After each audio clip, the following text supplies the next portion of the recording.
afternoon from Frankfurt, and welcome to today's e-networking, and a welcome to our e-panel participants. Good morning, good afternoon, and good evening.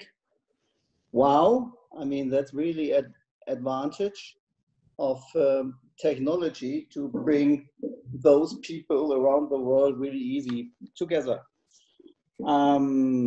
Well, who we are, the travel industry is an economic club for the decision maker of the travel industry, an open minds network.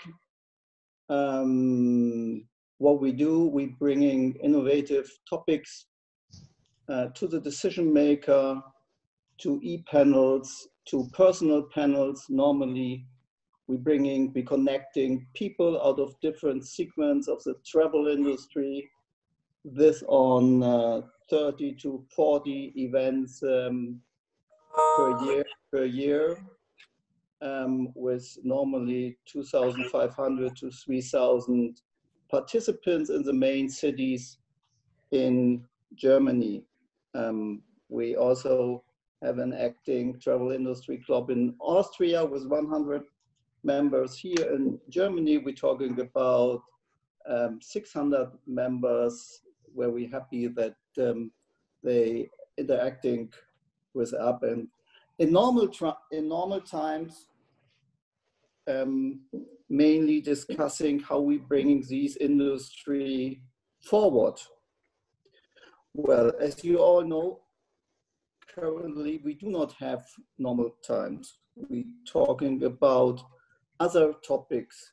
We're talking about travel restrictions, travel warnings. The Foreign Office of Germany have just extended the travel warning for the whole world from 3rd of May to mid of June, and then we'll take further decisions. We have an industry which is laying down across the globe. We have airlines where the planes are grounded. We have empty hotels. We have travel agencies which are empty. Here in Germany today, in 40 cities, we have travel agencies which do a demonstration against that what's come from the politicians, and which is nothing. And everyone is fighting a little bit about his future. We know that these virus, which came to us a couple of months ago, will stay for a certain time. Currently, no one of us is knowing directly how long. Well, I think that are the circumstances which we're facing today. And we are really happy to have you all together to discussing a few topics with us in 1-2 minutes. May you can switch on, Hannah, to the next slide, please. The next one, thank you. Where I'd like to advise you is where we're really looking forward to an interactive session with Stephen van Bellingham. I'm sure a few of you are knowing Stephen. Stephen is an international reputed keynote speaker, and we are really happy to having with him on the 13th of May at 5 p.m. here in interactive sessions regarding customer experience for the travel industry the days after COVID-19. May you can take the next slide, please.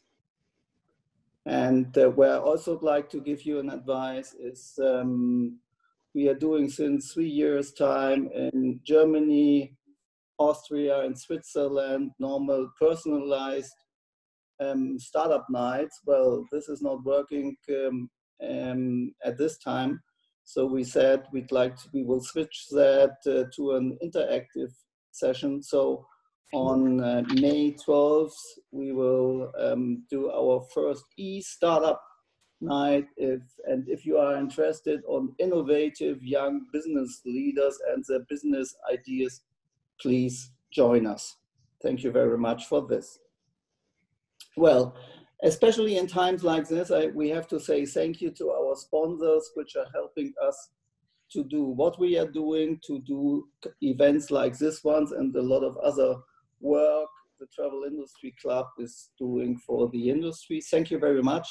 And to keep you a little bit into the mood to better times when traveling will be possible again, please see a short video of our destination partner, Costa Rica. Thank you very much.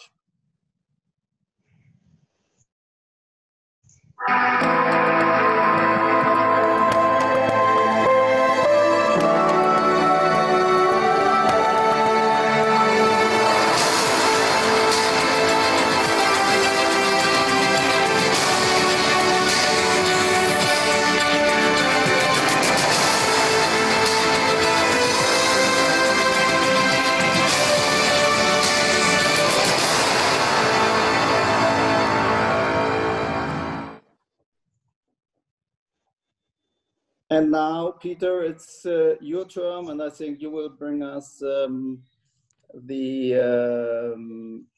panel a little bit closer and also our today's moderator. Peter, it's your turn. So before we go to Peter, let me chime in. This is Tom Fecker. Hello, everybody. A very warm welcome also from my side to this afternoon's e-networking. A couple of housekeeping items, because I would love to invite all the participants and all the listeners, and there are 216 right now, which is an amazing number, to join us for any questions either in the chat room or in the Q&A area. I will monitor them and will bring those questions up to the virtual panelists. So would be happy if this is a very interactive session. So without further ado, I will now hand it over to Peter. So Peter, who are our panelists today and our moderator? Yeah, thank you, Tom. My name is Peter Agel. I have the pleasure to introduce to you today our today's virtual floor. This is first Seth Borko. Seth is a senior research analyst of New York-based Skift. Seth is lead analyst covering online travel and travel economics. He has a big picture sense of what is happening and how Skift is thinking about it, says Rafat Ali, his boss and founder and CEO of Skift. And second, we have Henry Roelings. Henry is the founder and CEO of hospitality.net from Maastricht. Henry is based in Geneva. He's educated at École Hôtelière de Lausanne, so he has a hotel background somehow, and he founded Netherlands-based hospitality.net, the #1 ranked website for the global hospitality community. Further on, we have Max Starkov. Max is hospitality and online travel technology strategist. He's based in New York, and he was educated at Sophia University, among others. He's now also adjunct professor of hospitality technology at New York-based university. As Henry, Max is involved with hospitality, financial and technology professionals, and also hotel sales and marketing international. Then I have the pleasure to introduce to you Ted Zhang. Ted is joining us from Shanghai. He is CEO of Derbysoft, a hotel IT pioneer, I must say. Ted knows what it means to connect real-time hotel inventory with sales platforms globally.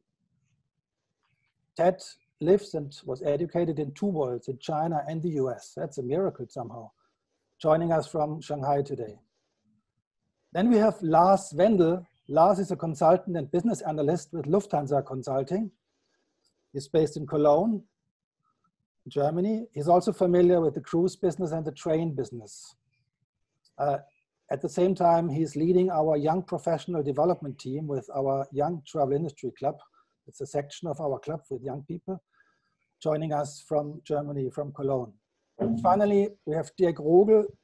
Dirk is an analyst and advisor in travel and transportation. He's a media expert and a digital native based in Hamburg, Germany.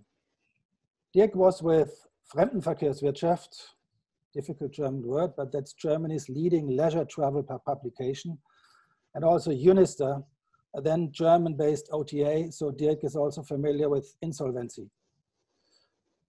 He is also VP of German government-financed Competence Center for Tourism, and also research analyst and content specialist for Focusrite Europe.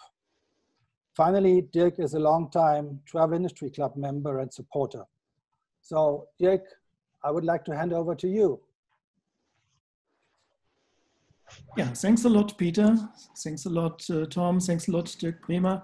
And hello, everybody in the audience. Mostly guten Nachmittag, good afternoon to our audience in Europe, but a very special welcome and good morning to our guests and from Far East. A good evening from our guests from Far East, sorry, and a good morning for our guests in New York, both in the panel and in the audience.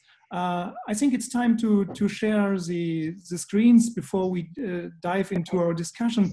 I think it's good to have a quick wrap up about the current situation. We have an overload of news. We know it's time now for soft easings, for scheduling the recovery and and modeling a roadmap for recovery. So that's what we want to do today.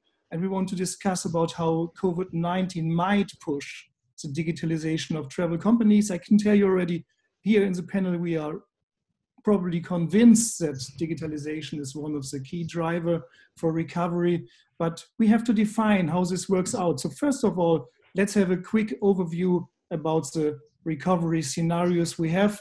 I just selected two scenarios. First, you see the latest update in the estimated international arrivals from the UNWTO. You see a decline of international arrivals of about 20 to 30%. This is not a long-term study. It's the latest update from last week, and we get already some alerts from Madrid, from the UNWTO. It's the next update might look probably a bit worse than this. So we push back to the level in terms of travel, in the level from the years 2012 and 2014, or maybe even deeper. That's the situation at the moment. And yes, it can come worse. It can come better if you have good luck.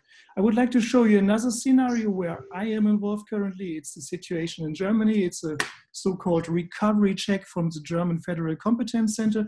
It's not that easy as it has been on the UNWTO chart, but mainly it shows four timelines: lockdown, easing, revival, and normalization. And you have two markets. You have inbound domestic market called Binnentourismus in Germany, and you see in a realistic scenario that we might have a full recovery in the summer in the summer next year to 2021, and you see that we might have a full recovery in international travel much later, means in spring 2023. All of these releases are not long-term studies, I have to say, including my own one. These are snapshots for the moment, and it's probably not possible to predict any long-term developments in the travel industry. The situation is really complex, but we can see a few things. First, it might be that domestic travel is recovering earlier than long distance. We have to talk about this. Is domestic the new long distance travel? And we have to look another thing. And if you can take over the next slide, please. Can it come worse than this? We see just another few data. We see from airlines that the revenue per kilometer is down to 82% in Q2 this year compared to last year. We saw in the hotel markets that the global revenue, in this case in Europe, is down to 90% in April 22. This is data from STR. And we see that we have a massive overload, or not overload, but we have massive travel restrictions and lockdowns in most of the countries globally. You all know this. UNWTO says it's currently 96% of all destinations with a lockdown scenario. We see slight touches of easing now, but especially here in Europe, but it's too early to celebrate the road back to normal. And we have to discuss what's next and what's most important to get back on the way to recovery. Next chart, please. So just two possible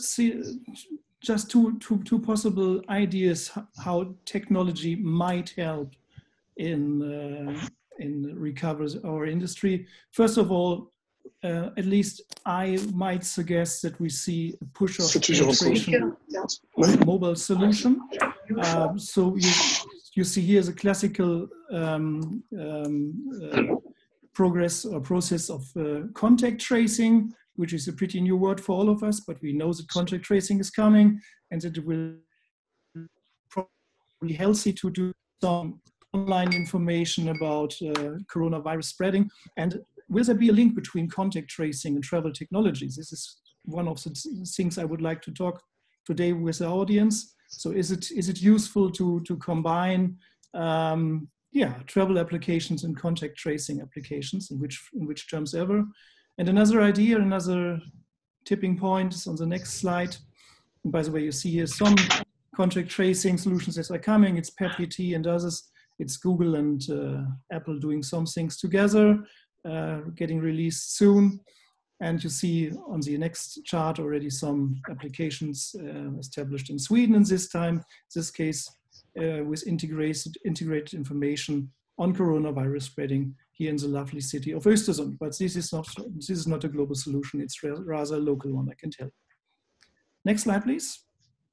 Then you see here, which something pretty interesting. It's a PR photo. It's the latest PR photo from Marriott hotels. I'm sure Henry and Max will have a statement about. By the way, Henry, I stole the headline from Hospitality.net.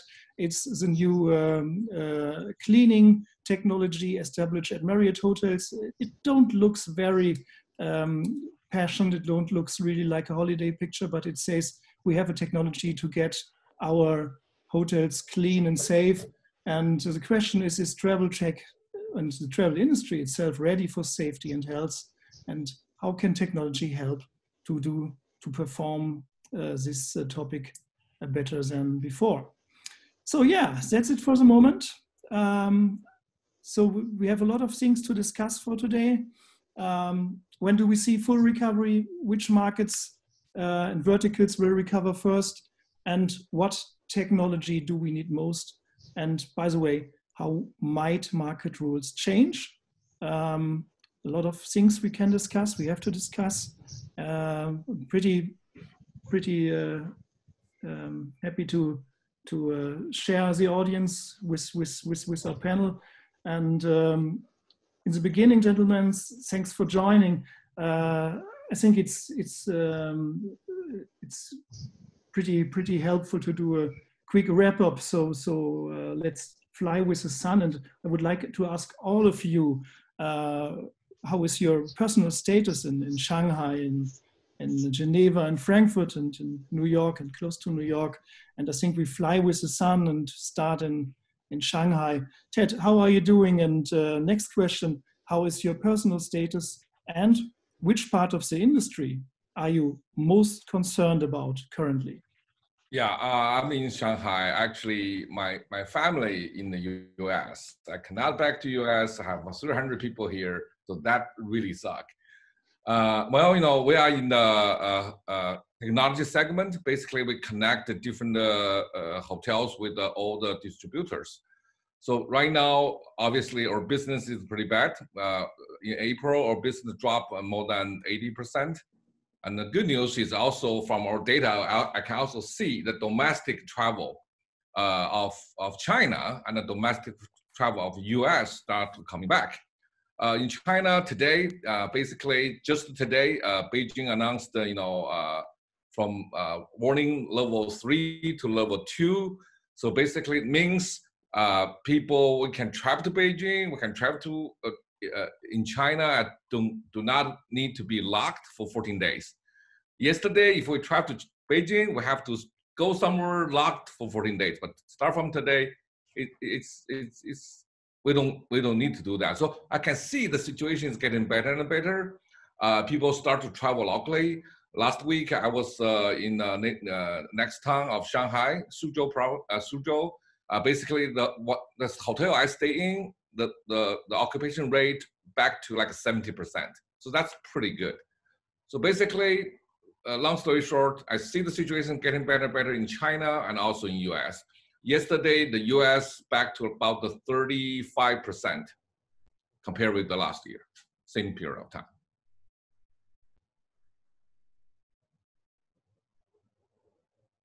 Yeah, that's it. Yeah, because Ted mentioned the United States. If I can just give some update about the United States. First of all, 70% of employees at the US hotels have been furloughed or laid off. So think about this, 70%. I mean, this is a tragedy that we haven't seen in this country in under any circumstances. I mean, even World War II or World War I, hotels have been used at least to, to accommodate soldiers or soldiers in training or officers in training, but they have never been closed. And now we're talking about more than a third of the hotels across the country have shut down. Occupancies are in the teens in many destinations, including New York City. There is some revival as different states, and by the way, many people abroad do not understand that the United States, first of all, is a continent. Second, it's a federal republic where real power belongs to each of the individual states and not to the federal government. Federal government handles foreign policy, military, and so forth, but domestic, and this is a pandemic, is handled to a great extent on the local level. So that's why you see different levels of preparedness, if you will, in different states. Some states were pretty much, I would say, compared to many European countries, for example, are faring much better. Other states like New York State, based on local politicians, unpreparedness and so forth, New York City in particular, and Long Island suffering the most. But we already see opening of some states across the country, Florida for once, Mississippi down there, you have Texas and so forth, where small businesses are being opened, restaurants are being opened, hotels are kind of starting to function again. Yesterday, TSA, which is the federal airport security service that checks all the passengers, reported that they have seen the largest number of checked-in passengers, 128,000, which is the largest since April 3rd, which is a good thing. So there's an uptick in people traveling domestically. But just as a comparison, 128,000 checked passengers yesterday. Last year on the same day there were 2.5 million. So yes, there's a positive trend, but compared to where the travel levels were last year, you simply cannot make a comparison, no doubt. But we will get over it. It is I mean, we have been through so many crises after 9/11, and then MERS, and then you have Zika here in the Caribbean and so forth in the southern states in the United States and Latin America. H1N1. We will get out of this crisis, though it will take a longer time. A quick follow-up, Max. Which vertical will follow up latest? Which might be hardest involved by COVID-19? I would say the first vertical that will rebound, in my view, will be hospitality, and the main reason is that driving traffic, driving feeder markets will rule the day. I mean, the people feel safe in their cars. people know more about destinations that are close by to where they live. And once they perceive that if I live in New York City, everything is fine in Pennsylvania, for example, or in Philadelphia, everything is under control, then I get on my car and I go to Philadelphia. So my point is that driving feeder markets will rebound first, which means hotels will open to locals traveling by car mostly, or by quick, commuter train or something like this. So short haul and driving feeder markets will save the day, if you will, in the beginning, which means hotels. Car rentals will come next, airlines will come third, cruises will come last. Okay, thanks a lot. It's good to see, by the way, that the discussion is running on. Meanwhile, Zoom just dropped me out, but I'm back again. Nice to hear that the discussion is already in New York. We have another panelist from New York. Glad to have Seth Burke on board. He's the Vice President Senior Research Analyst of Skift. Seth, how are you doing in New York? How is your personal situation? And which part of the industries do you expect to have a worse recovery mode? Hey guys, how's it going? Yeah, my name is Seth, like you said. So I'm based in New York. I'm right now in a suburb of New York City, out on Long Island. Personally, I'm good. I'm very fortunate. I'm with my family, and we're all healthy, and so it's just a matter of sheltering in place and waiting for the recovery to come and planning the next trip or whatever. As far as where I'm most concerned and where I think the recovery comes slowest. I mean, first, I would just add on to what Max was saying about the unemployment situation. I mean, it's unprecedented unemployment. I think it really puts into perspective how important our industry is, the travel industry, and many of these. If you include, travel and retail and kind of these frontline roles in the U.S. that have been shut down because of this virus, I mean, the unemployment, it's 20-25% plus of the workforce. So it's an unprecedented crisis, both for our industry and for the U.S. in terms of unemployment and the whole situation. I think as people have pinpointed and we'll continue to discuss, domestic is probably one of the first markets to recover, especially drive-in domestic, and so you have some opportunity there. I also think that so I think it's interesting to think about what markets have the most untapped potential for domestic travel. Kind of think about, net flows. Do you have, in terms of how many people do you have that you contribute to actually that would travel abroad, that outbound tourism coming from your market that will now stay and become domestic tourism? And compare that to how much of your market is actually inbound tourism that now, won't really be coming. And I think you'll find that there are some kind of net outbound markets or places that contribute more outbound tourism that are going to recapture some of that tourism. And there's going to be some net inbound places that really rely on international inbound arrivals that I think could be hardest hit. So I think a place with a strong untapped demand, or that previously would have gone international that will now travel domestic, perhaps in New York, to think of a local example, that recovers sooner.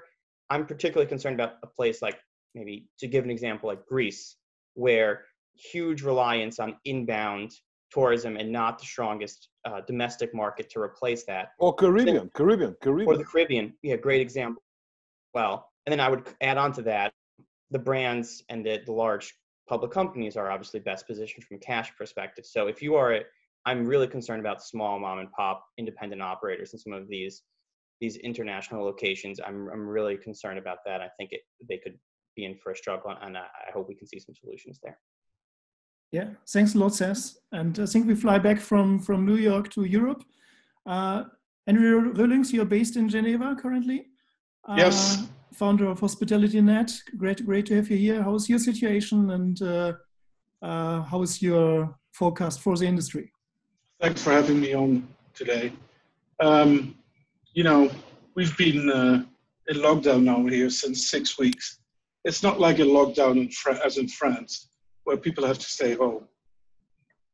And the most difficult part of being in the lockdown is that the wine cellar is becoming smaller and smaller every day.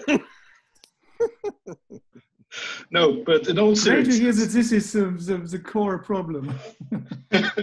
no, but It's a big problem. It's an essential service in New York. Wine and beer, essential service. Yeah, It stays open. liquor stores are open. Same as No, but- marijuana store, by the way. Marijuana stores open across the country because they're essential stores, and also gun stores. But the point I want to make, Dirk, is that what for me is the most important right now is that the information that we get as travel consumers, being in Switzerland or being in Germany, France, or in the US or in Asia, you know, we are getting different messages from our governments, and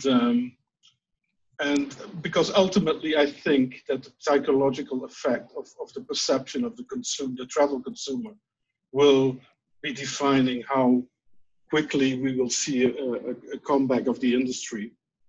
And the more we have a fragmented message getting pushed into the market by governments and by NGOs, it will be feeding into uncertainty on a consumer level, which will ultimately, you know, be a break on it will slow down the recovery that we will ultimately get, of course. But I think the psychological effect and what the perception of the consumer is really important. I fully agree. By the way, we have had here politicians in the United States that said, oh, this will go on until the fall, until September, October.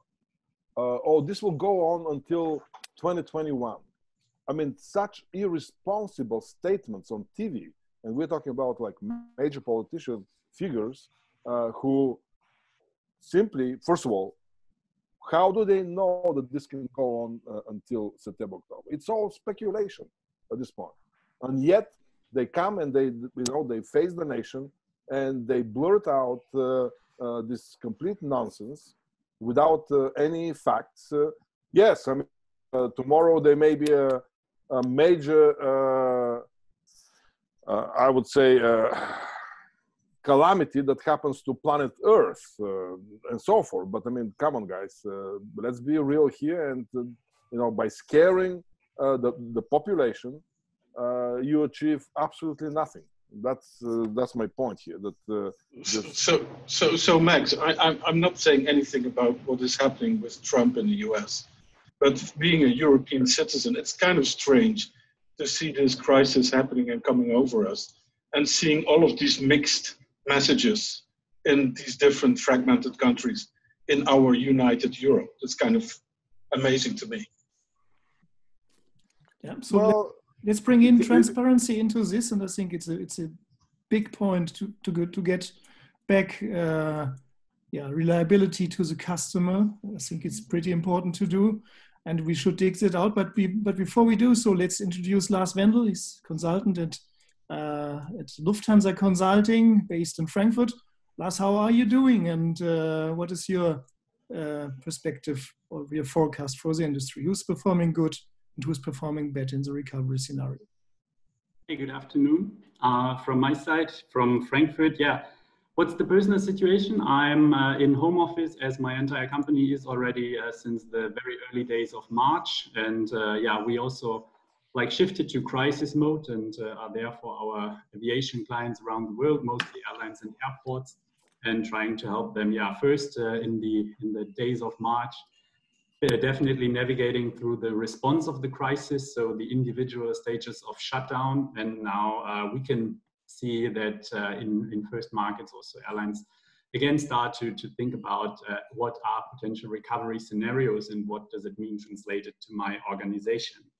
I think the biggest challenge that we all face is the uncertainty challenge. I mean, we mentioned it, the difficulties for the consumers, but it's also, of course, a question for the operators.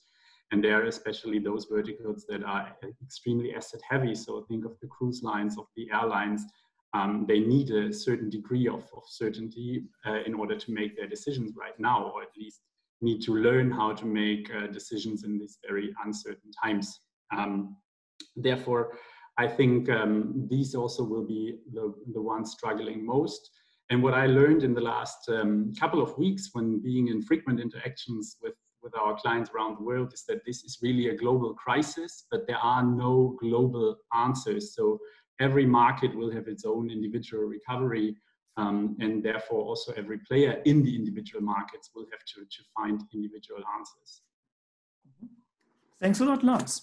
So just as a quick wrap up, we see a soft kind of recovery.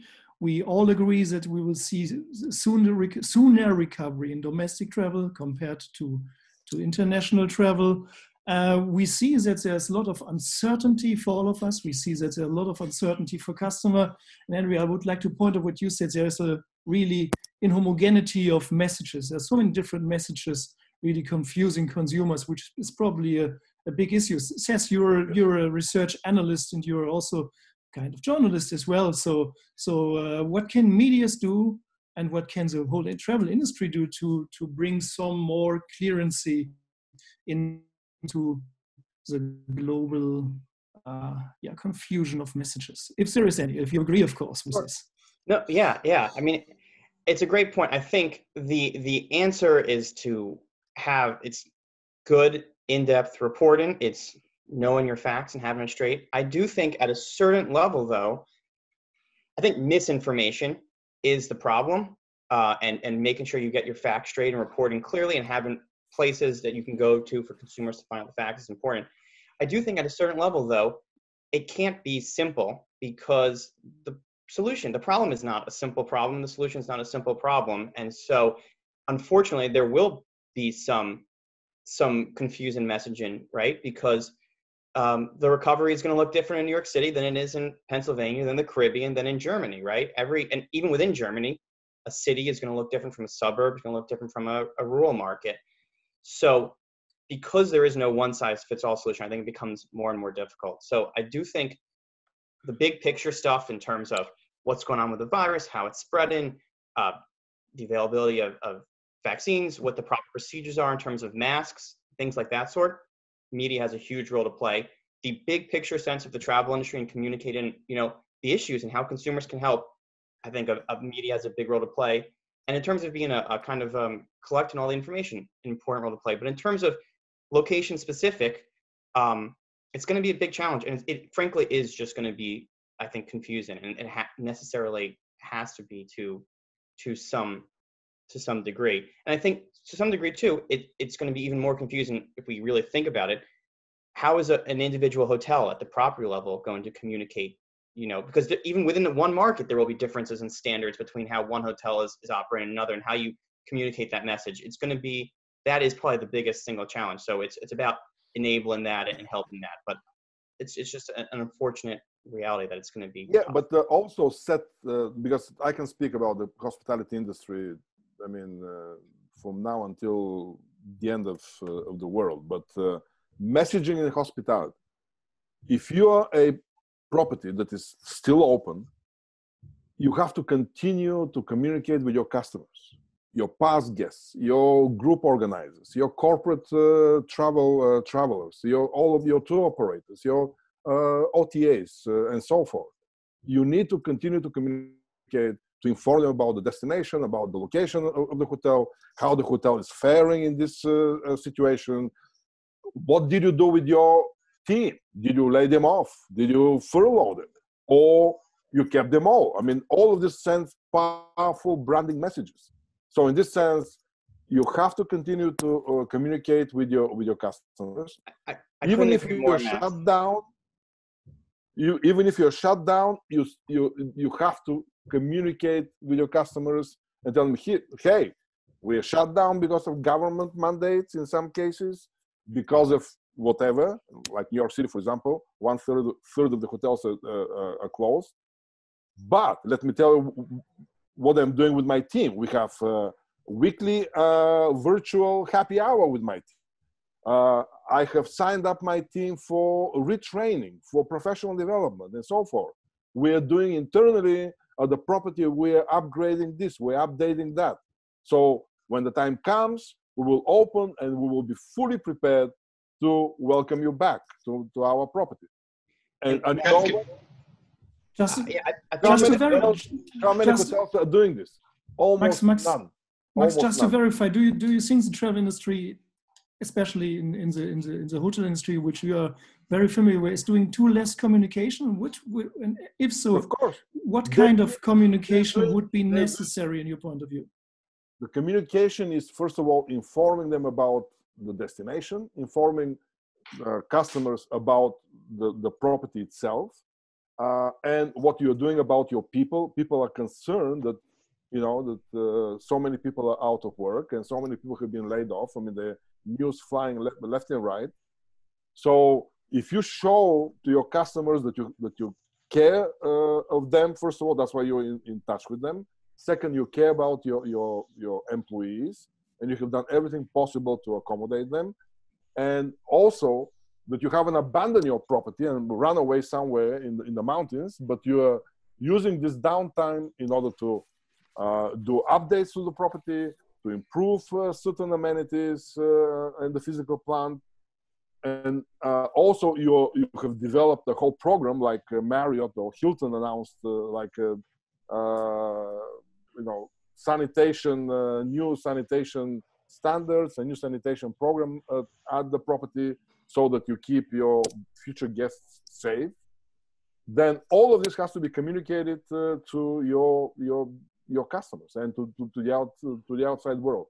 And we are not doing this. Who are doing it? Marriott and Hilton, corporate, that's it. Have you heard from Intercontinental Hotel Group? Have you heard from Accor Hotels? Yeah, yeah. Not here. Can I add something Please. to this, Max? We put together an article about the different platforms that are being set up by the brands. And so far we have about 8 global brands having announced their initiatives, including Accor, by the way. IHG is not yet part of that. Also interesting to see is that Airbnb was also announcing its own initiative on hygiene and cleanliness. But the point I want to make, and it also relates to the airline industry, I think, is, me as a consumer, I used to sit on an EasyJet plane a lot between anywhere of Geneva to anywhere in Europe. I used to travel, when I can get to a Citizen M, I like to stay at a Citizen M. But me as a consumer, when I restart to travel in the next couple of weeks, I hope, or a month, I have different expectations now. I would like to know, how has this airplane been cleaned before I board? How has my room been cleaned before I stay in that room? And all of this is, even though the hotel groups and the brands are announcing all sorts of initiatives, but for the informed consumer, this is still not enough information, from my perspective. Let's reflect this to Ted Zhang, please. I mean, you have probably the largest experiences in COVID-19, been involved in Shanghai for a pretty long time, and you're connected to the hotel industry and on a global approach. How important is communication, and what is your learning? What has been missing in communication, and what can be done better? Do you have any opinion on this, Ted? Yes, I think communication obviously is very important. For example, I send at least an email to our employees every week, basically tell them company situation, tell them how much cash we have, do we have future layoff? They can see the cash flow, they can see everything about the company. Same thing, I think the hotel should, at least on the social media to tell their potential customer or customer what is their status. So basically, in such a difficult time, we should be together. Together, how we be together? Information connect us together. So I do believe, we should absolutely communicate with people. that side. In our company inside and also with our customer. I personally also send the email to most of our customers to let them know, we are safe, we have a cash, we will ensure your business will continue. So those kind of things, I do believe is important. That your company is mainly providing hotel inventory to global sales platforms. So you have a lot of data about prices and vacancies. Do you also need now data about safety measurements, about health protections, and so on, or is it a business that's not yours? And how important is this for the travel industry in general? Well, that's a very good question. Actually, today I talked to one local hotel group. I talked to the CEO of the group. Basically, I said, hey, right now I do believe your hotel should provide health information, to your customers. So, we can bridge this kind of information to the Booking.com, to the Expedia, to the, Ctrip, all those major OTAs. Please prepare those kind of information. Show some pictures, show some information to your customers through all the distributors. We are here as a technology company, always bridge your information with your partners. Mm-hmm. Are you ready to share those kind of information? It's unbookable. It's not your business, I might assume, at least. So what is the right way to get real-time information about safety and health onto the customer? Will it be the GDS? Will it be channel management systems? Will it be property management systems? Will it be OTAs? Who is the right person to do? Or will it be Google? Well, obviously, Google is still very important. It's the most important platform for get those information. Of course, I do believe we need to really understand where those customers found those hotels, right? So major OTAs, obviously. So, I'm on the B2B side. Honestly, I didn't pay too much attention on those kind of things before. So basically, maybe we should leave the time to others, to talk about this issue. But yeah, we should Dirk, you have to use the full, I would say, spectrum of content marketing in order to drive this message across. Here's what we're doing to keep you safe. We're talking about the hotel website. We're talking about the hotel blog. We're talking about social media. We're talking about in the confirmation email. We're talking about in the pre-arrival email. We're talking about upon entering the property. You have to be, again, informed about the exact measures that the hotel has undertaken to keep you safe, from infrared temperature control to every guest will be provided with masks, cleansing wipes, gloves, and so forth. To our housekeepers are spending twice as much time in order to clean the rooms. We're using the following approved by whatever health authority cleansing and sanitation products. All of this, for example, Hilton announced that they're using, Lysol, the company that produces Lysol, which is the disinfectant used around the world. Everybody knows Lysol.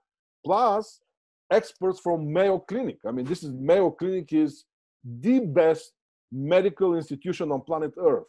So that's Hilton, by announcing a program about cleaning all of the 8,000 hotels and using a program, a scientific program.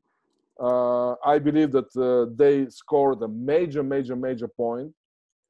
And people, they're using Lysol, all the full product line of Lysol, plus consultants from Mayo Clinic. This is good for me. Believe me, many of the business travelers will be very happy with this program. Gentlemen, any ideas how to get this requirement for information into digital tools and processes? Well, if I may add something, I think the very basis of it is to accept that health or virus protection will be one additional touch point at the customer journey. And there, before you can communicate something, you have to establish the right processes and digital interfaces. So for example, we had the example of the information, when has this aircraft been cleaned or disinfected last time. And I think here existing technology can be the bridge, and we just have to add additional information. But definitely we will have to accept that both at the physical but also at the digital journey, health issues will play a major role. I just read a study a couple of days ago where the authors claimed that what 9/11 was for security, COVID-19 is for health. And I think this is a new reality that we have to accept. And now it's time to discuss how to embed it also in the digital systems. Because I think the channels are there, hotel apps, social media, direct email, direct communication. The question now is how. Yeah, I would say I don't think that this conversation is even that different from the digitalization conversation, because ultimately you're obviously not telling this to all of your clients face-to-face and one-to-one, and all the things that Max is talking about. How do you communicate with your clients? This comes down to one of those core issues of digitalization where, many hoteliers struggled with in terms of the balance between hotels' first-party bookings versus how much customer information, how do you build a direct relationship with your consumer when they come to stay with you? If you haven't been building direct relationships, and many of those tools are digital, whether it be PMS, whether it be content management, if you haven't been building those tools, then you can't send out those communications that Max was talking about. And if you don't have those tools, you're going to need to start thinking about it now. If you don't have your own website that you can direct customers to, that's easy to update, that's easy to post your information on. And if you're just thinking about using your distribution, whether it be Derbysoft or an OTA, if you just push inventory and push rates, you're now going to have to push a lot richer content to that, push things like when your hotel rooms are clean, what your cleaning protocols are, what kind of amenities you offer. So, we're having this conversation. I don't think it's that different, because it's ultimately about, you want to have up-to-date information about when your hotels were cleaned or when your aircraft was clean, like Lars was saying.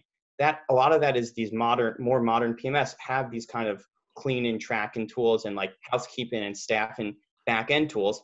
Well, those probably make it a lot easier to keep track of when room 502 was cleaned last. So it is about, I think, updating systems so that you can easily push those into the digital realm and then over communicate with your clients pre, during, and post stay. In the past years, we discussed a lot about the use of artificial intelligence, about personalized data, about personalization of the customer journey. What is so difficult to bring in dynamic data or accurate information about safety into the customer journey, or are there tools in progress? Lars, how is your opinion there? Are you doing some consulting in this? Yeah, that's actually one of the big questions that many airlines have, but especially when we talk about real-time data, a completely different question is also interesting and relevant for them is forecasting. And there we also need new data models and new assumptions and hypotheses, because everybody is now trying to forecast future demand, to develop reasonable recovery scenarios, but all the models and all the databases that you have built up in the past are not valid anymore. So how do you integrate in your forecasting models things like infection numbers, like market parallelities in other destinations? So that is also something where a lot of airlines are working at the moment. Mm-hmm. Do you see in the hotel industry some forecasting systems that are still valid, or are we just in a big fog currently and can't get out of this? Henry, well, I mean, if you use a revenue management system, like all the major hotel chains have very robust revenue management systems. Unfortunately, less than 5% of independent hotels have a up-to-date revenue management system that uses artificial intelligence on the back end, which analyzes more than 200 different data sets that come, like a real-time supply and demand, for example, real-time information about COVID-19, for example, from different feeder markets. And that can easily restructure from analyzing customer segments and customer segmentation into analyzing feeder markets, for example. Because the Australians are not coming to New York City this year, that's obvious. Or the Japanese or the Chinese are not coming in the numbers that we used to in New York City. But people from Connecticut will come, people from Pennsylvania will come. So in this sense, how do you even, if you don't have a system in place, I'm talking about software system in place, like a revenue management system, Duetto, Ideas, and so forth, that uses artificial intelligence on the back end that can crunch all the real-time information, even the sentiment, the consumer sentiment data. How can you forecast using an Excel spreadsheet? I mean, COVID-19 is the end, the death of Excel spreadsheet as a revenue management tool. That's what it is. Because consumer behavior has become so complex, even pre-COVID-19, and now after the crisis, consumer behavior will become even more complex, and you need real tools, again, the revenue management system, powered by artificial intelligence in order for you to do any kind of forecasting. Otherwise, you simply have to shut down shop and go home. Dirk, if I may chime in. I mean, in a world before COVID-19, yeah, Tom. Dirk, we have a couple of statements in the chat room, so the audience is very interested to learn more about the digitalization process that COVID-19 is proposing and pushing. But we have one question from Philip von Ditford. He's saying, how will the digital guest journey look like in the future? For example, what will guests require to reduce close contact? How will registration look like? Will self-check-in be mandatory? Well, who likes to answer? Yeah, I would like to answer because I mean we just did finish a major project for a major hotel chain regarding exactly this. I mean, first of all, self-check-in means touch screen. Touch screen is a no-no in the age of COVID and of transmission of the disease. So if you have a self-check-in kiosk in the lobby, then you need to have a human attendant who wipes the screen after every user. Or you have to give out disposable gloves to every single guest that enters the lobby so that they can self-check-in and then dispose of these gloves. So in this sense, mobile check-ins are the future. And that's the post-COVID-19 future. Mobile check-ins where you send your mobile key. You don't have to touch screens. You don't have to touch anything. You just go directly to your room, and with your smartphone, you open your room without touching anything else. That's the future. Of course, this future is very expensive. It will not happen immediately, but that's the direction at least. Self-check-in in the lobby. Yes, it's faster. Yes, many people are used to it. It saves personnel, labor costs, and so forth for the property. But until you introduce some kind of a system in place, meaning clearly defined steps from the entrance, where do you stand? 6 feet, 2 meters behind.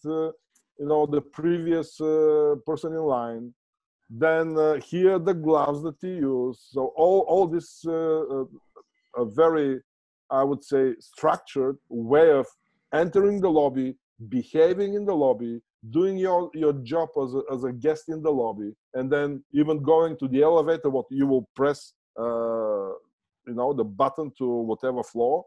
No, that's my point, is that people are very afraid of touching surfaces. Good point, Max. Thank you. But before we answer check-in, let's go one step beyond. In the times before COVID-19, we pretty often ask about who owns the customer. who is in the perfect position in the funnel? Is it Google? Is it the OTA? Is it direct distribution in all terms, hotels, airlines, and so on? So now the situation might have changed. Who is in charge now of the customer? Who has all the relevant information, and who is in the right position to get confidence and trust from the customer? Your opinion, gentlemen. I'll tell you, I mean, there will be two winners of COVID-19: the OTAs and the major hotel chains. Okay. And independent hotels will be the biggest losers, and the main reason is that they don't have the resources, they own the customer. I mean, Europe, 80% of online room nights are generated by OTAs, so only 20% by independent. That's the sad truth.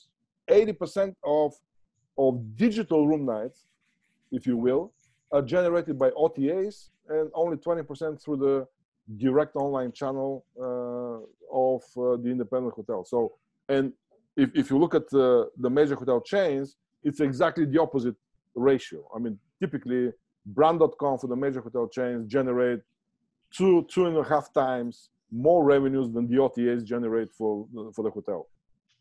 So in this sense, the major hotel chains will weather the storm. I mean, they're already weathering the storm. They have systems in place. They have the know-how in place. We already mentioned Marriott and, Accor, or, Hilton with their sanitation, new standards and so forth. They will implement them. They will make sure that everybody understands that they have those in place.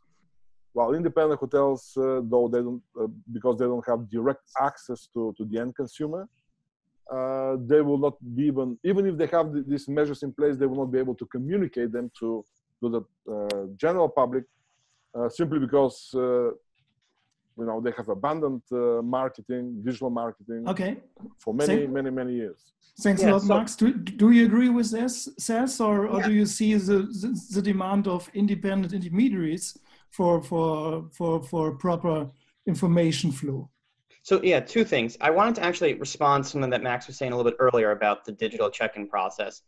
And I saw someone in the chat say something like, what about small and independent hotels, which is how this will tie in, who maybe can't afford full digitalization, because going to mobile check-in is going to be very, very expensive. And I would just say that the answer is, unfortunately, you have to do something. Now, maybe you can't afford a full mobile check-in, but I was thinking of like Airbnb hosts do remote key exchanges all the time, in terms of effectively a remote check-in where you have drop boxes with PIN codes and you can do key exchanges and things like that. So people have been digitizing and using technology to solve these problems, and they're not all fully, there are some real, physical components to the technology sometimes, like ways to do, key exchanges remotely without seeing someone. So I think that partially to answer that question, but partially to say that you need to move forward. You need to adopt some new practices, technology, and digitization, but it doesn't necessarily need to be a full-scale thing.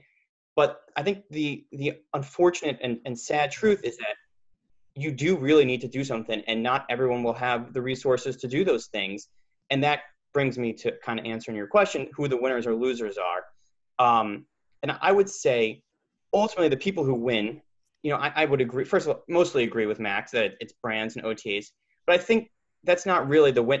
That's a proxy. The people who win are the businesses that can get consumer trust. Really, it's about trust. And the brand is only just a proxy for trust. I just trust that Marriott has the resources to clean this property. And I think ultimately that's how it wins. And so if you can find a way to create that trust without using an OTA or without using a brand, you can still win. But that's ultimately who comes in on top. Now, I could imagine some higher end boutique hotels out there that are independent and want to stay independent, very easily being able to earn and gain that trust be through other channels, through a Google channel, through a direct channel, through an email channel.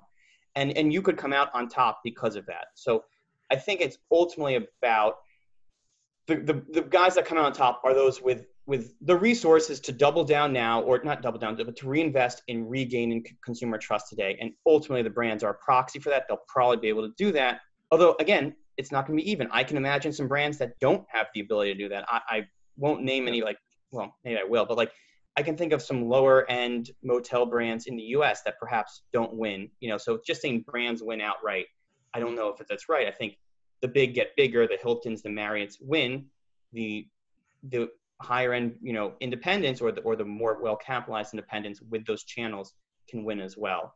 I'm not 100% convinced the OTAs win automatically, because the OTAs won in 2008 because they were able to fill, they had the demand, and they were able, you know, hotels couldn't get the demand on their own. The OTAs were able to tap into that. Right now, if there's zero demand, there's zero demand. The OTAs can't fix that at all. So it's a slightly different problem this time around. So can I comment as well? Please.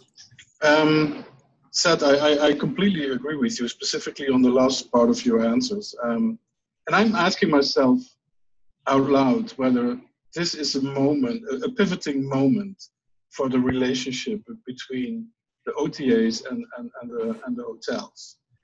Because there is now a unique moment, I guess, for the hotels to provide a service which gives trust to the consumer, and that's a level of service that an OTA will never be able to provide. As we saw, it has a parallel also with the airlines, where you remember that people ended up somewhere in Australia, had to travel back to Europe, but they booked their ticket on Expedia, and there was no way that they could come back. Those who were booked directly on Lufthansa or KLM or on Delta, you know, they were having a better treatment, you know. They were able to get back to their home country much earlier than those that were booked through the OTAs. So I'm questioning myself, really, is this a pivoting moment for the relationship between hotels and the OTAs? I do not have a final answer on that. The future will tell us, but it would be interesting to have the opinion of other panelists which are here today. I do have a question to you, Henry, before we go on further. We all learned that a lot of large OTAs really forced their hotel partners to refund hotel prices even for restricted bookings. I think this is also gaining trust to the consumers, probably not to the industry, but to the consumers. Was this a clever move, or was it unhealthy for industry relations? No, I cannot tell you. Time will tell. Let's actually, see. Actually, if you remember, Airbnb, Expedia, and Booking.com refunded all of the even non-refundable rates without asking their hotel partners or their vacation rental partners, and this created a lot of animosity. Let's do this, additional animosity between hotels and the OTAs and Airbnb, and but ultimately, the OTAs and those platforms, the OTAs and Airbnb, they won. They won the trust of their consumers, because what will the industry do to booking, for example, with occupancies in the teens? When the crisis is over, the hotels will, the first thing that they will do, they will run back to the OTAs and will ask them to help them fill in those empty rooms. So we saw this happening after 9/11, after SARS, after all of the 5-6 calamities that we have experienced over the last 20 years. Hotels always run back to the OTAs in order to save the day. And that's unfortunate, very unfortunate for our industry. They don't think how to fix the issue, how to take over control of the relationship with the customers, how to, for example, right now, send a message to to the end consumer that they're cleaning the hotel, that the guests will be safe. The first thing that they do is run back to the OTAs, and this will happen again and again. We will have a conversation, gentlemen, 6 months from now or a year from now, and you will see that I was completely right. And the main reason is that this is a disease in our industry. The fact that we have given up owning the end customer. We have given up a long time ago. And again, we see the OTAs as the enemy, but the enemy that we embrace as the best friend when we have dire need like currently. So in this sense, the OTAs will win. First of all, they retain the trust of the customers, and I agree with Seth. This is very important, by refunding even non-refundable fees and non-refundable reservations. And second, they know that the hotel industry will run back to them with open arms and will ask for their help. Refunds are also a big topic in the airline industry. Question to Seth: we just learned, or we learned that the airlines are really cancelled or limited their refunds both to customers and to travel partners like OTAs and tour operators massively. Was this healthy, or was it a good move to do so? And what is the impact on the travel ecosystem? Look, I suspect we have a lot of hoteliers on the call who are probably pretty upset. I think if I put my consumer hat on, and I think as a consumer, the fact is that the cancellations were probably, maybe they could have been handled better in terms of communications on the back end, in terms of communicating to the hoteliers and the airlines. But ultimately, this is what it was the right thing to do, I think, from consumer perspective. Like, I mean, this was, I agree. It's about cost. It's about doing right by your end consumer. And I know it's a big blow for a lot of hoteliers and a lot of airlines, but ultimately it's the blow is really coming from the coronavirus at the end of the day. I think a lot of those customers probably, if they booked direct, would be charging back right now if they weren't canceled by Expedia anyways. So I don't think it was the wrong thing, to be entirely honest with you. Maybe making some enemies in the chat. I am absolutely right. The main issue was that they did not do it in collaboration with the hotel. The hotels would have understood that. They simply made the decision very quickly, and they announced the full refunds without consulting with the partners. And the same happened with Airbnb. The same happened with Booking and with Expedia. And maybe like Ted or Lars, if you want to jump into on the distribution side. But I will say one of the things that Max was saying is that the hotels have to keep coming back, or the airlines have to keep coming back, because they can't get direct. I mean, the truth of the matter too is that it's going to be impossible, especially for an independent hotel. Like the guy I was thinking of at the very beginning, some nice small independent hotel in Greece, or a small local airline that's domestic in Greece. They just can't reach an international audience. It's a fact of the matter that you need distribution channels. So the point is about having your own processes digitized, about being able to capture the consumer relationship, being able to communicate through your channels. But you ultimately are going to need channels. It's not that you keep coming. I mean, in some extent, especially for like maybe domestic or repeat customers, you should not keep coming back to the OTAs or distribution channel for that. But at some point, and I don't know when this recovery will fully be, but at some point there's going to be a vaccine, 2022, 2023, whatever.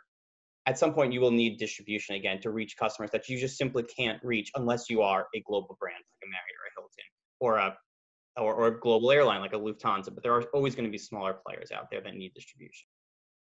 And also, Ted, what is your opinion, please?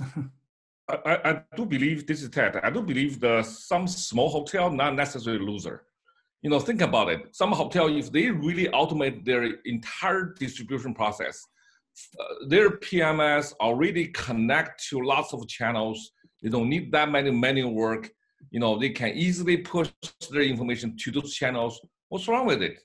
They have the same distribution capability like big hotels.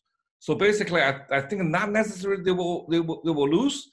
Those hotels really can reduce their cost. They can manage the distribution cost. Actually, eventually will win. Also, people talk about the OTA, talk about the hotel. I want to see the TMC. At this moment, TMC has been paid by the corporate, right? At this moment, they can design some package, health related the package, health related the information services to their customers. Their customer willing, I believe, their customer willing pay more to those TMCs. So I think if we do everything right, everybody have opportunity to win. Listen, smart suppliers will win. Smart, even small hotels will win. The whole point is what percentage of our industry consists of extremely smart, I would say, leaders, and that's debatable. So in this sense, we will see. I mean, I know hotels in New York City that don't even use Expedia, don't even use Booking.com. Why? Because they own the customer. They own the customer. The hotel is so well entrenched with the traveling public, and they really massage their relationships with the customer. So in this sense, yes, such hotels will, believe me, they're communicating right now. They will communicate. They will succeed. But how many of those hotels? I mean, you have Times Square hotels that are part of a major hotel chain that gets 70% of its room nights from the OTAs. 70%. It's a 650 room hotel. Why? And they're part of a global chain. It's, again, lack of innovation, lack of, I would say, channel management, of revenue management expertise, and simply they have given up. That's my point. So, but this is the game as it has been always, hasn't it been? I mean, smart will win, and Yes. Whoever owns a customer will win. What kind of technology do we need now most urgent, gentlemen, to be the next winner in a, let's say, new normal world in travel? CRM technology, customer relationship management CRM, technology. okay. Thanks a lot. There's nothing else that you need. And revenue management technology. These two. Okay. This is the main thing. CRM is important. Gentlemen, what is your opinion? I think everything that helps you to steer the customer journey of your passengers or your guests in a smart way. So how can you, for example, by guiding your clients through the airport digitally, how can you avoid queues? How can you speed up processes? How can you reduce human-to-human interaction without diluting your core USP if you're a premium supplier? So I think if we come to all the disruption part of the journey, how can you really ensure real-time problem solutions when there is like a flight cancellation and everything? So really reduce human-to-human interaction without diluting your USP. And I would also like to add one sentence to the previous discussion. For me, in our post-COVID-19 world or in our new normal, it's not just a question of being smart. It's also a question of prioritization, especially when it comes to innovation and digitalization, because we will have tremendous restructurings in the player landscape, and they will have to economize wherever they can. Internally, process-wise, digitalization can be a great help, but they will also need to find clever ways on how to prioritize their digital or their investments in digital. So it will not be that easy to just go fully digital and everything will be resolved. Okay. Henry says, Ted, what kind of technology is most needed now? Well, I really believe the technology which can bridge the hotel to the consumer will be the most important. I personally believe, the technology which can enable a hotel have zero incremental operation cost when they add a new channel. That kind of technology will be important. Basically, they need to reach out to as many as channels as possible, as many as customers as possible. The key is cost, right? So if the technology can really reduce the operation cost when the new channel, new customer has been enabled, this kind of technology will win. This kind of technology will be most important for a hotel, no matter global hotel, big hotel chain, or independent hotel. So we do have CRM, we have cost reduction, and we have dynamic information, customer informations. Is there anything we missed?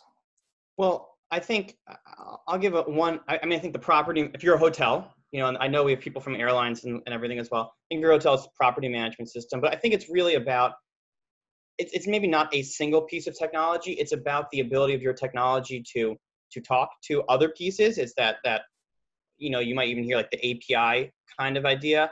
And it's about the ability to export your data. So it's about being able to get your data out, being able to send it to other people and communicate like that. I'll give an example. This is very US centric, so I apologize. But there was recently this paycheck protection program in the US where small businesses could apply for effectively government loans, effectively free money for your small businesses. And the way to calculate it was based on how much your payroll costs were. It was like 2.5 times your payroll cost. And I can't tell you how many small businesses had trouble exporting their payroll costs and getting out of their payroll management software into a format where they can manipulate and deduct this line item and multiply it by 2.5. And that's just one example of the ability to, and I'm sorry that was US centric. I know we have a German audience, but I'm sure you can imagine a similar scenario of where I think it's about, being smart with how you build your stuff. So whether it's your revenue management, your CRM, your core PMS, your CMS, it's about just building smartly in a way that you can plug in new stuff, you can get your data out, you can take new data in. That I think is key. Okay. Henry, is there something you like to add? What kind of technology is advanced and required? You're on mute. You're on mute here. You're still on mute. Okay. Is this okay? Yes. Yeah. So I'm listening to all of you, and I'm reflecting back to what we mentioned previously. That's the dominance of the OTAs. And I was listening to what Lars was saying about the guest journey and also the digital guest journey. And my only conclusion is that if the dominance of the OTAs will stay the same or even grow, a chance for a streamlined consumer digital journey is becoming less and less probable, because the data and the ownership of the consumer data is with the OTA, and the hotels do not have a lot of possibilities of actually delivering a great digital customer journey. So I think there's a real contradiction here. So we can talk about putting in place a great CRM, a great revenue management system, great other systems, but ultimately, if we as an industry are unable to deliver a good digital journey, we will still end up with a big problem. And I'm making a parallel also with Airbnb, and I know that's not popular among hoteliers, but as an Airbnb guest, in many cases, you are now able to just check into your Airbnb without even talking to a host, without even accessing some remote safe deposit box for the keys. No, it all happens on your cell phone. Yeah. And then if you have a question to the host prior to your stay, you just instant message your host. This is a level of direct communication and contactless interaction, which is even not being matched by 5-star hotel brands today. So I'm not saying that I have the solution. I'm not saying I do not want to predict what is the most important. I only think, and that's what I want to convey to the audience, is there's a contradiction here. That ultimately, if the OTAs are going to dominate the market, it's nice to have digital systems in place, but the digital journey will not be really optimized if the OTAs are taking the major portion of the market. Henry, is there a risk that not the OTA will dominate the market? That might be Google will still more dominate the market than before? Until today, we see some level of activity of Google, obviously, in the search, in the travel search space. But ultimately, when we talk about the digital journey, it is, for example, would Booking.com be able to deliver a one-to-one messaging system between the hotel guest and the hotel? Will Booking be able to accommodate mobile check-in with let's say 40 different door locking systems? That's when we see where there will be an optimized digital guest journey with the OTAs. I do not see Google entering in that space. Yeah, but Henry, you're absolutely right about. First of all, the digital customer journey will not change after the crisis is over.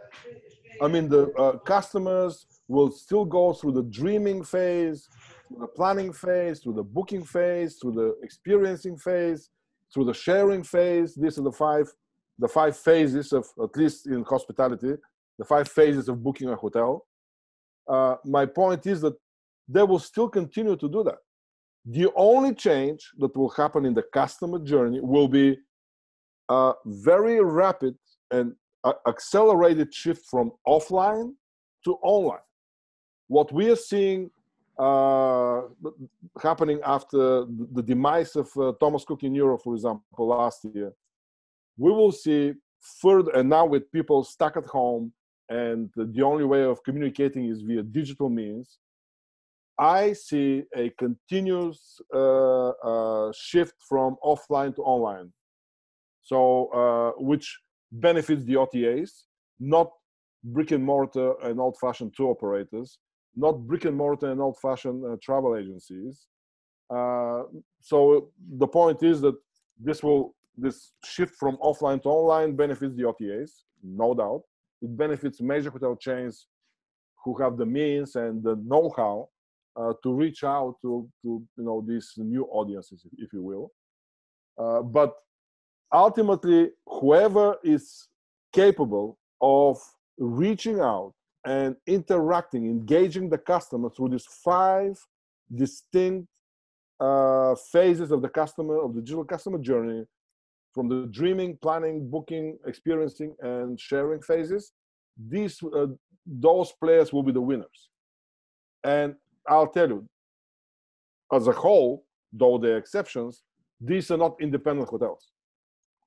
An independent hotel has no means, has no knowledge, has no expertise to reach out to throughout all 5 phases of the customer journey. An OTA. So as it seems, COVID-19 won't be a game changer, according to what you said, Max. Final question to all of you. Whenever we see before you go to the final question, I just scanned the chat and there's an interesting statement from someone who's saying booking my Google will push the market massive now. There's someone who attended a Google workshop in Singapore, and the Google managers told them that they will take over more than 50% of all Amadeus business and others within the next 12 months to come. They have the key to the web and they create hundreds of travel platforms. This is something that our listeners want to have an answer on. Do you agree on that statement, gentlemen? That Google will take over the... Yeah. Well, I mean, let's first of all define the role of Google. Google is an advertising platform. It's an informational platform. It's the librarian of the universe, if you will, Google. But as far as travel is concerned, it's a referral platform. And as such, Google would want to dip into revenues from all the 5 phases of the customer journey. That's obvious. They're toll takers they want to take toll from every single phase of the journey.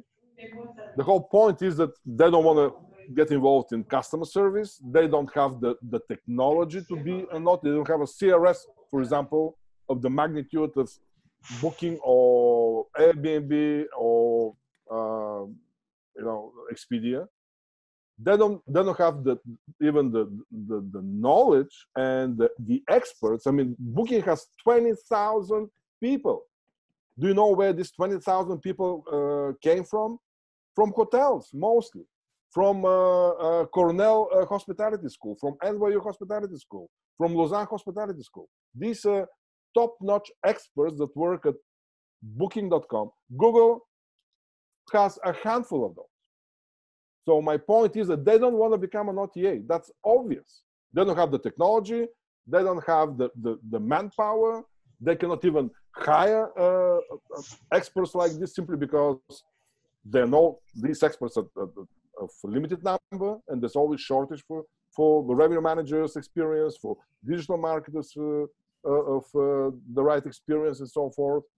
Okay, Max, thanks a lot. I think we fully get your point, and I assume we have to come to an end sooner or later, and currently right now. So let's reflect this. Who will be the winner, and what is your idea? When will it come to an end of travel restrictions, and what is your first trip scheduled, or when will it come? My closing comment would be just to add to Max's comment, and I do not have that crystal ball to know exactly what's next. What we know, however, is that the advertising spend of Expedia and Booking.com has come to a grinding halt for Google. Mm-hmm. And what we also know is that the market cap of Booking.com has halved. And I think the one of Expedia is even less than half. So if Google would have any serious plans in becoming a player in this market, this would be the moment. To acquire one of those, yeah, of course. Yeah. So from that perspective, if I would have a crystal ball, maybe that would be something you could see. Yeah, but okay, says Borko. Sorry, I have to interrupt you, Max, but we are out of time. Says Borko, when will we recover, and what is your next trip? Okay. Do you have a crystal ball? Yeah, let me just. I've been keeping my crystal ball right here, right by my computer. I'll check it right now. I should have said earlier. No, but I think it's the vaccine. That's the key. And so what I've read is, as much as anyone, I'm not an epidemiologist, but let's say 18 months we have a vaccine that's aggressive. So I think that's when we can see a true I mean, the recovery starts before then, but I think once there's a vaccine, we can see a true recovery in international travel, and things can start to go back to the way they were. So maybe 18 to 24 months for that. And my first trip, when that happened, well, I got to get out of here. I got to get out of the house and do something. So my first trip will be domestic, nearby, and then I'd love to go. I'm looking at the Philippines. I'd love to go to the Philippines. That's international. Okay, Ted, you're probably far ahead in recovery, or at least a bit ahead. Any trips already planned for you? Please unmute. You're unmute, Ted. You're still on mute. Yeah. Sorry.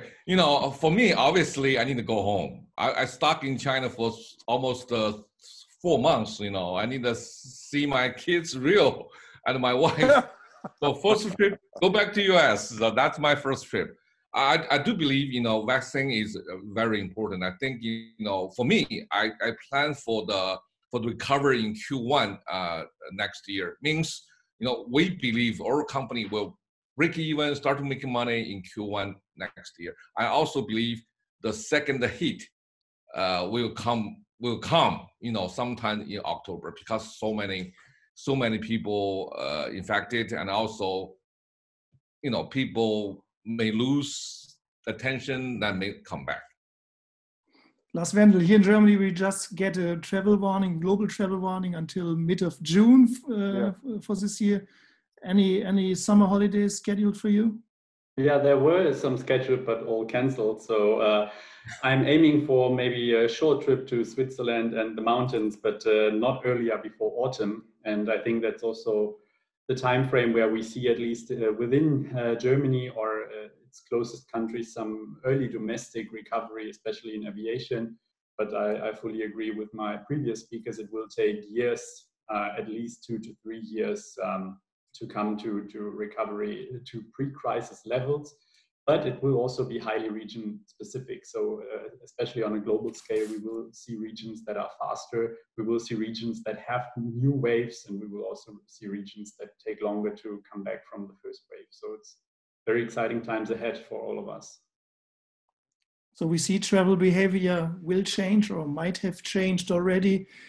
We see that we need new levels of information to get a new kind of trust into the customer journey. We see that efficiency is king as always.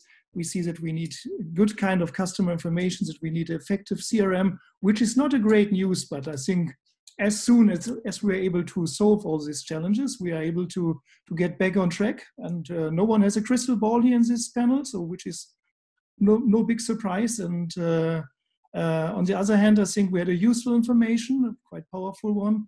Thanks to all the panelists in Shanghai, in New York, in Geneva, in Frankfurt. Thanks to the Travel Industry Club, to Tom Fecke, Peter Agel, and Dirk Bremer for making this event possible. It was a pleasure to have you, and I give back to Peter Agel, I think, or to Tom Fecke. No, it's me. It's Tom. Okay, So, Tom.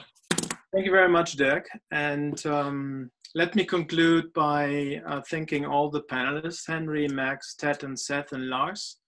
So we really appreciated that you took the time to give us insight into your countries, into your companies, and about your thinking. And I think we've learned, you know, tourism is affected at the worst, I think, when we compare that to different industries. We have one pandemic, we know that, but we have different dynamics in the market, and that makes it really difficult. And I'm absolutely convinced that this situation right now will have a massive change in our industry.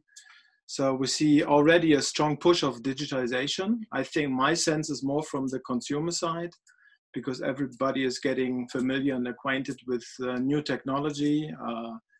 The technology we are using right now is very common to everybody. Yeah. Home office is very common right now. And I think these are the very first aspects that changed dramatically. Max said that we see a slow recovery, starting by the hotels first, followed by car, air, cruise industry might be the last. And great for your insight in new tools that we need on CRM, revenue management. Automated tools are very much getting very important. Touchless, AR, of course, and we need more dynamic information along the customer journey. And what sticks to my mind is when the future comes that we need vaccine first, and then we see a true recovery. And Seth, you mentioned that, so the time frame of maybe 18 months. And I think in between, we need to work and to really recover and to bring the industry back to a certain stage. So thanks, gentlemen, very much for your time.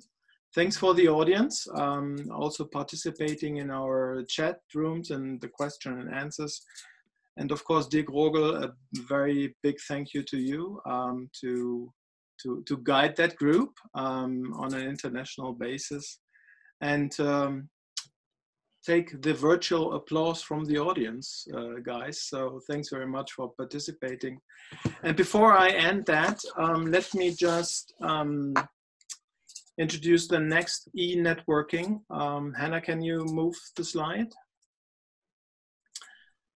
So yeah, I will literally translate that. So on May 6th, we have our next e-networking, and see you next time. Bye-bye, everybody. Thank you.